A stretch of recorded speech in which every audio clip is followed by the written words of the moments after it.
ሰላም የእግዚአብሔር ቤተሰቦች ከማህበረ ቅዱሳን ቴሌቪዥን የዕለቱን ዜና ይዘንላችሁ ቀርበናል። የመምህር ዘላለም ወንድሙ ስርዓተ ቀብር በመንበረ ጸባዖት ቅድስት ሥላሴ ካቴድራል ተፈጸመ። በዛሬው ዕለት ብፁዓን አበው ሊቃነ ጳጳሳት እንዲሁም ጥሪ የተደረገላቸው እንግዶች በተገኙበት የመምህር ዘላለም ወንድሙ የሽኝት መርሃ ግብር በመስቀል አደባባይ ተከናውኗል። ብፁዕ አቡነ ማቴዎስ የሰሜንና የምስራቅ አፍሪካ አህጉረ ስብከት ሊቀ ጳጳስ የቅዱስነታቸውን የሐዘን መልእክት አስተላልፈዋል። ብፁዕነታቸው ባደረጉት ንግግር ቅዱስ ወንጌልና የከበሩ ቅዱሳንን ሲያስተምር የኖረ ልጃችን በመሆኑ እንዘክረዋለን ሲሉ በመርሃ ግብሩ ላይ ተናግረዋል። ብፁዕነታቸው ለቤተሰቦቹና ለወዳጅ ዘመዶቹ መጽናናትን ተመኝተዋል። በመጨረሻም የመምህሩ ስርዓተ ቀብር በመንበረ ጸባዖት ቅድስት ሥላሴ ካቴድራል ተፈጽሟል። በአድርቃይ ዋልድባ ሰቋር ቅድስት ኪዳነ ምሕረት አንድነት ገዳም 2 መነኮሳት መገደላቸውና 1 አርድእት መቁሰላቸው ተሰማ።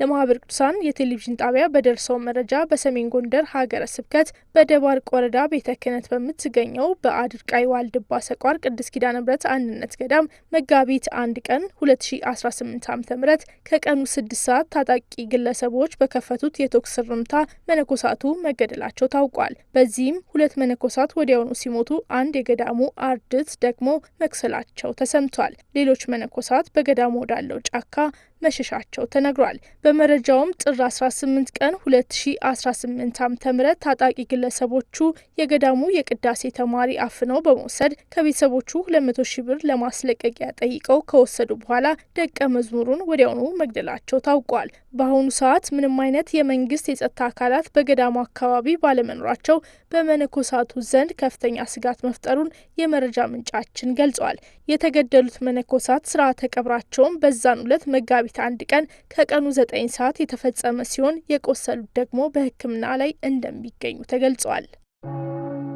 በጋሞ ዞን የተከሰተው ተፈጥሯዊ አደጋ ቤተክርስቲያንን ያሳዘነ መሆኑን ብፁዕ አቡነ ሳዊሮስ ገለጹ።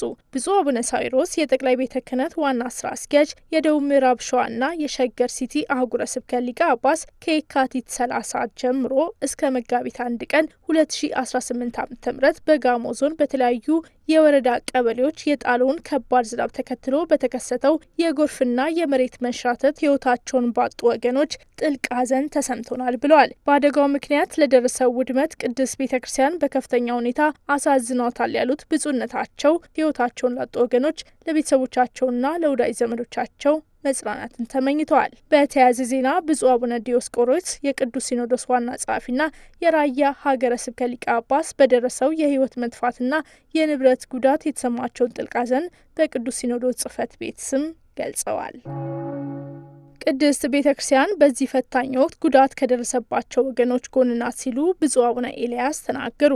ብፁዕ አቡነ ኤልያስ የጋሞና አካባቢው የጎፋና ባስኬቶ አህጉረ ስብከት ሊቀ ጳጳስ ከልዑክ ቡድናቸው ጋር በመሆን በጋሞ ዞን በተከሰተው የድንገተኛ የውሃ መሙላት ምክንያት ጉዳት የደረሰባቸውን መንደሮችና የተፈናቀሉ ዜጎች ተጠልለውባቸው የሚገኙ ስፍራዎችን ጎብኝተዋል። ብፁዕነታቸው በጉብኝቱ ላይ በአደጋው ለተጎዱ ወገኖች ቅድስት ቤተክርስቲያን በዚህ ፈታኝ ወቅት ከጎናችሁ ናት ሲሉ ተናግረዋል። በተጨማሪም ሀገረ ስብከቱ የተጎዱ ወገኖችን መልሶ ለማቋቋም በሚያደርገው ጥረት ውስጥ የበኩሉን አስተዋጽኦ ለማድረግ ዝግጁ መሆኑን አንስተዋል። የሀገረ ስብከቱ ስራ አስኪያጅ ሊቀ ሕሩያን ገሪማ ጌታውን በበኩላቸው ጉብኝቱ መካሄዱ የተጎጂዎችን ሁኔታ በቅርበት ለመመልከት እንዲሁም የሚደረጉ ድጋፎችን ለማቀናጀት እንደሆነ ጠቁመዋል። ዘገባው የጋሞና አካባቢ ዞኖች ሀገረ ስብከት ሚዲያ ነው። በጋሞ ዞን ተመሳሳይ አደጋ እንዳይከሰት አስፈላጊው ጥንቃቄ እንዲደረግ የኢትዮጵያ ሃይማኖት ተቋማት ጉባኤ ጠየቀ። በደቡብ ኢትዮጵያ ክልል በጋሞ ዞን ደጋማ ቀበሌዎች በጣለው ከፍተኛ ዝናብ ምክንያት የሰዎች ሕይወት በማለፉና ንብረት በመውደሙ የተሰማውን ልባዊ ሐዘን የኢትዮጵያ ሃይማኖት ተቋማት ጉባኤ ባስተላለፈው የሐዘን መግለጫ ገልጿል። በአካባቢው ተመሳሳይ አደጋ በድጋሚ እንዳይከሰት የአደጋ ስጋት ካለባቸው ቦታዎች ዜጎችን በማራቅ አስፈላጊው ጥንቃቄ ከወዲሁ እንዲደረግ መልእክቱን አስተላልፏል። በተከሰተው የተፈጥሮ አደጋ ምክንያት ጉዳት የደረሰባቸው ወገኖቻችንና ሌሎችንም ፈጣሪ እንዲያጽናና ጉባኤው ባስተላለፈው የሐዘን መግለጫ ተመላክቷል። መረጃው ከኢትዮጵያ ሃይማኖት ተቋማት ጉባኤ የፌስቡክ ገጽ ላይ አገኘ ነው። የሰሜን ወሎ ሀገረ ስብከት አስቸጋሪ ወቅቶችን ወደ መልካም አጋጣሚ በመለወጥ የልማት ስራዎችን እየሰራ መሆኑን ተነገረ። ብፁዕ አቡነ በርናባስ የዋግምራ ሀገረ ስብከት ሊቀ ጳጳስ በሰሜን ወሎ ሀገረ ስብከት እየተከናወኑ ያሉ የልማት ስራዎችን መመልከታቸውን የሰሜን ወሎ ሀገረ ስብከት ሚዲያ አሳውቋል። ብፁዕ አቡነ ኤርሚያስ የሀገረ ስብከቱ ሊቀ ጳጳስ እንዳሉት በወልዲያ ከተማ እየተገነቡ ያሉ የአዳሪ የአብነት ትምህርት ቤትና ሌሎች የልማት ስራዎች በምዕመናን ድጋፍ እየተሰሩ ናቸውም ብለዋል። የአብነት ትምህርት ቤቱ ግንባታው ሲጠናቀቅም ቁጥራቸው 400 የሚሆኑ ደቀ መዛሙርትን ተቀብሎ ማስተማር የሚችል የልቀት ተቋም እንደሆነ ብፁዕ አቡነ ኤርሚያስ አብራርተዋል። ብፁዕ አቡነ በርናባስ የዋግምራ ሀገረ ስብከት ሊቀ ጳጳስ በበኩላቸው ሀገረ ስብከቱ ይህንን አስቸጋሪ ወቅት ወደ መልካም አጋጣሚ በመለወጥ ግዙፍ ፕሮጀክቶችን እየሰራ በመሆኑ አድናቆታቸውን ገልጸዋል።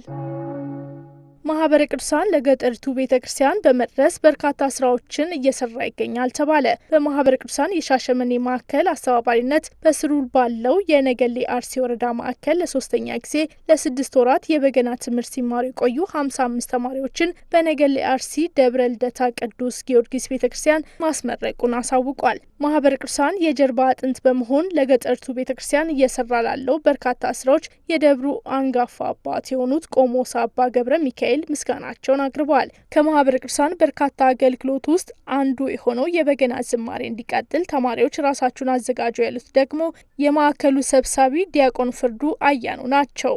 መረጃው በማህበረ ቅዱሳን የሻሸመኔ ማዕከል ሚዲያ ክፍል ነው። ተመልካቾቻችን ለሰዓቱ የያዝነው ዜና እየተከታተላችሁትን ይመስል ነበር። ቀሪ መርሃ ግብሮች ወደ እናንተ መድረሳቸውን ይቀጥላሉ። ይቆየን።